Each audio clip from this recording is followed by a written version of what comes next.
Beberapa waktu lalu Anda Ya, sempat mention terkait dengan salah satu proyek fiktif dari Waskita Karya, yaitu proyek Jalan Tol Cibitung Cilincing. Ini kontraktornya Waskita dan bahkan Anda mengatakan bahwa tagihan proyek yang dikerjakan itu perusahaan ini sejauh ini belum dibayar. Nah, sejauh ini seperti apa respon dari Anda, Bang Ron? jadi begini, seperti saya bilang tadi kan, celah untuk korupsi di karya-karya ini sangat gampang. Nah, jadi seperti yang saya sudah bercuat akhir-akhir ini di medsos, memang ada proyek fiktif yang sedang berjalan. Itu saya kira awal-awalnya adalah proyek yang sudah diperiksa oleh Kejaksaan Agung. Ternyata enggak, karena setelah saya teliti, ya nilai proyek nilai kerugian negara di dalam proyek tersebut beda dengan yang di Kejaksaan. Yang Kejaksaan sampai triliunan, kalau ini puluhan miliar. Jadi dari proyek ini saya sangat memahami sebegitu gampangnya, dan secara struktural memang juga orang-orang di proyek itu sudah tahu ini exist. Ya, tapi ya budaya di karya ini, khususnya Waskita Karya yang sudah saya pelajari, adalah budaya takut kepada atasan. Jadi sudah tahu itu salah, tapi karena atasan sudah mengarahkan, ya udah dilakukanlah. Jadi budaya senioritas, budaya posisi ini memang itu akan sangat susah dilibas ya, dihilangkan segitu saja. Jadi menurut saya untuk membantai kasus korupsi di karya-karyanya harus memang ada yang badan independen, yang rahasia, yang siap menerima laporan kapan saja, yang tidak bisa diintervensi oleh direksi. Jadi kalau kita mau gonta-ganti direksi, gonta-ganti komisaris sebagai perwakilan negara, itu semua percuma kalau Oke. memang yang nanti melaporkan harus bisa diintervensi oleh direksi sendiri. Jadi tadi saya akan menanyakan kepada Anda terkait dengan usulan ataupun pandangan dari Bang Ron terkait dengan suatu lembaga ataupun badan yang tidak bisa diintervensi oleh direksi. Nah, sebetulnya pandangan Anda, Mas Yunus, akan seberapa jauh sih peran dan juga wewenang yang akan diemban oleh badan ini gitu untuk mengawasi maupun juga untuk menindak laporan-laporan yang disampaikan. Jangan sampai badan ini hanya nantinya hanya menampung laporan-laporan dan tidak bisa untuk menindak kasus yang dilaporkan. Ya, begini. Jadi secara kelembagaan, saya sudah lama mengkritik Kementerian BUMN itu sudah seharusnya dibubarkan. Jadi karena jadi persoalan kita hari ini di BUMN adalah profesionalisme. Ketika BUMN yang membutuhkan profesionalisme diurus dengan pendekatan birokratis ala kementerian, jadi ada konflik kepentingan. Bagaimana kementerian sebagai regulator sekaligus sebagai operator. Sehingga budaya birokrasi yang dulu di era Orde Baru memang melekat di BUMN, hari ini kita akan geser ke profesional, tapi masih di bawah kementerian, ini akan susah. Jadi Kementerian BUMN harus bertransformasi menjadi super holding. Menjadi super holding yang membawahi 142 BUMN di bawahnya.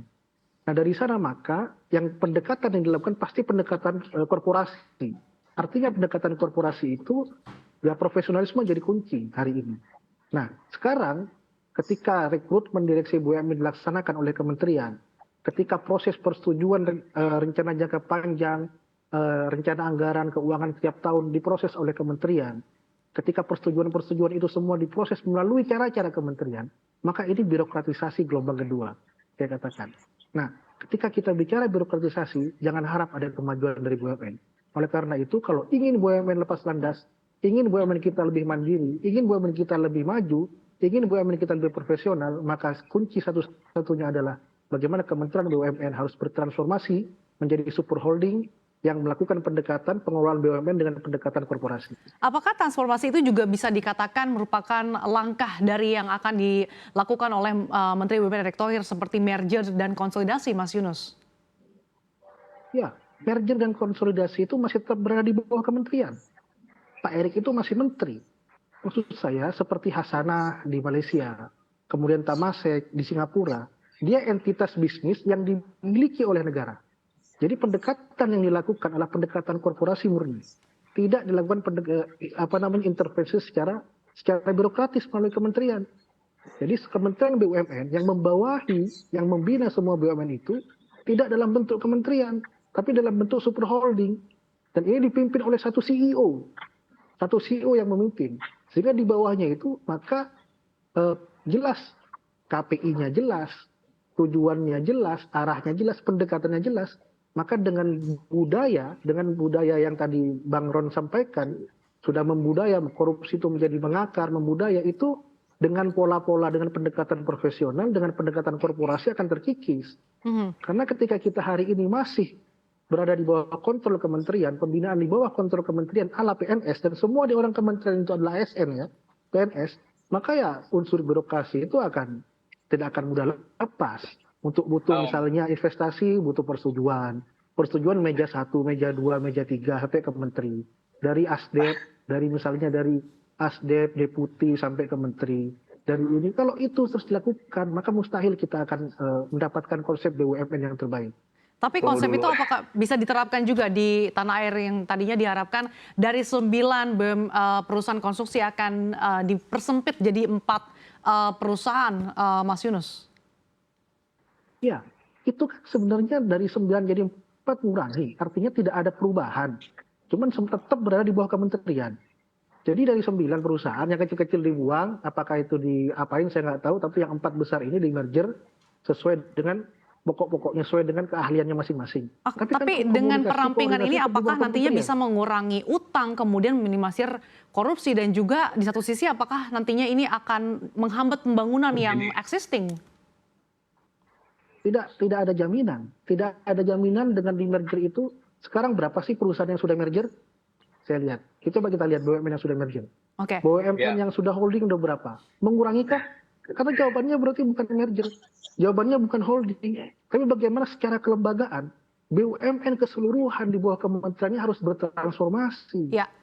Harus menjadi super holding yang dikelola secara profesional di bawah satu CEO.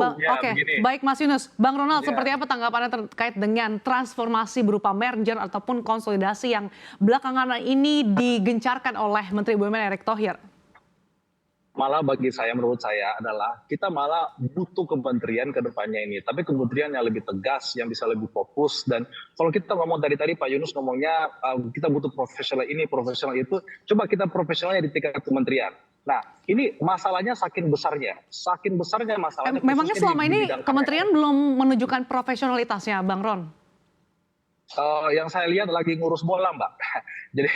Jadi saya nggak tahu dia punya waktu nggak ini ngurus BUMN yang sekian banyak penyakitnya, udah kanker, ini udah mau mati, tapi dia masih sibuk ngurus yang lain-lain. Tapi kembali tadi ke topik fokusnya ya, BUMN ini saking banyak masalahnya, khususnya di bidang konstruksi ini, di mana konstruksi ini sebenarnya tidak ada regulatornya Mas Yunus ya, tidak seperti komunikasi, ada regulator lainnya, khususnya perbankan, ada OJK, ada BI, ya kan. Kalau konstruksi ini tidak ada sama sekali, itu hanya menjalankan program yang diturunkan oleh pemerintah lewat PUPR. Ya kan, jadi konstruksi kontraktor ini kita sekarang butuh menteri ibaratnya an iron fist, menteri yang tegas, dan kita jangan dulu saat ini karena saking parahnya menghapus kementerian BUMN khususnya menghapus karya ini, karena powernya menteri ini sangat kuat, sangat powerful, bisa mengganti direksi kapan saja, bisa memanggil, hey ayo kita RUPS. Jadi pandangan Anda Pak Erick kurang tegas nih Bang Ron? Lah gimana mau tegas Mbak? Direktur keuangan ditangkap direktur keuangan di Waskita ditangkap Desember 2022.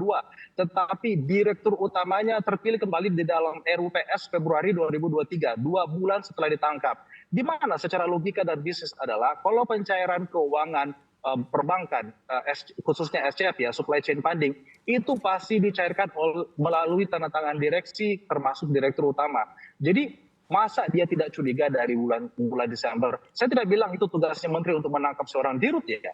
Tetapi dengan dia memilih kembali, dirutnya itu diangkat kembali 2 bulan setelah direktur keuangannya ditangkap, itu menurut saya adalah pilihan yang tidak profesional, tidak tepat, dan benar blunder.